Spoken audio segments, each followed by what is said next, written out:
सांगतो. त्याच्या अगोदर भाषण करणाऱ्याला एक सल्ला देतो, तो महत्त्वाचा आहे.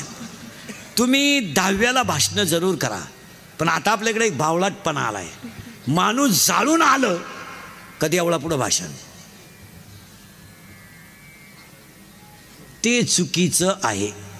म्हातारं रात्री 9ला मिळालंय, अखेरात घरचे उपाशी आहे, त्याची पोरगी मुंबईवरून आली, त्याचा पोऱ्या पुण्यावरून आलाय, मौत 11ला झाली आणि तुम्ही धडाधड देवळा पुढं भाषणं आणता. हां, तुम्ही माणूस मरायच्या आदल्या दिवशी भाषण करा. हां, तेव्हा उद्या हे जाणार आहेत, त्यांचा माझा त्यांनी मला मेसेज टाकलाय, मला मनसोक्त बोलून घेऊ द्या. मग एवढा काय एवढायचं ते, पण माणूस जाळून आल्यावरचं भाषण योग्य नाही. तुमचं काय मत आहे? एकदम चुकीचं आहे. हां, त्याच्याऐवजी त्या कुटुंबाला 2-4 पोते बाजरीची मदत दे, तुला लईच दुःख झालं ना. बरं, भाषण इतकं भामटंय, गावावर शोककळा पसरली, गाव जीवन आलाय, कोणाला दुःख झाले, आणि त्यांच्या जाण्याने फार मोठी पोकळी तयार झाली. ती कधी भरून निघल ना, तू गेला का ती भरूनच निघल. हे बंद करून टाकायचं. मग काही गोष्टी कटाक्षानं टाळल्या पाहिजेत. काय मत आहे तुमचं? हां, 10व्याला 2-3 जणांनी भाषण केलं तर ठीक आहे, शक्यतो 2-3 ठिकाणी भाषण करूच नाही. 10व्यात, लग्नात सुद्धा भाषण करू नये. लय वाईट बोलायचं लोक खाली बसलेले. एक तर लोक जेवेल त्या कचाकच घोडा लावतो लोक.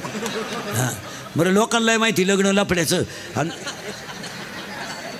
त्याचा सगळा चव जाऊन स्वतः उरेल, ते लोक उगाच मर्यादा पाळीत्या, नाही तर लग्नातलंही घोडा लावतो लोक. लग्नातलं भाषण म्हणजे हातानं चव घालून घेणे. एक तर लोकांना लग्नातल्या भाषणाशी काय घेणं त्यांना, लफडत होतं ते त्यांना माहीतच होतं, त्यांनी किती वेळा पाहिलं होतं. आणि पुरीच्या बापाला फक्त वाटतं बाबा माया पुरीच्या लग्नाला एवढे लोक आले, ती येणारच होती. ते एक भाषण टाळलं पाहिजे. 15 ऑगस्ट 26 जानेवारीचं 1 ते 4 भाषण टाळलं पाहिजे.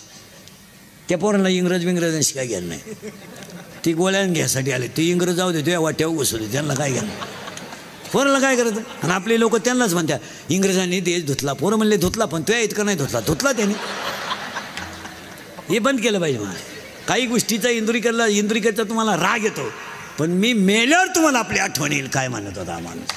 हे बंद केलं पाहिजे. काय मत आहे तुमचं?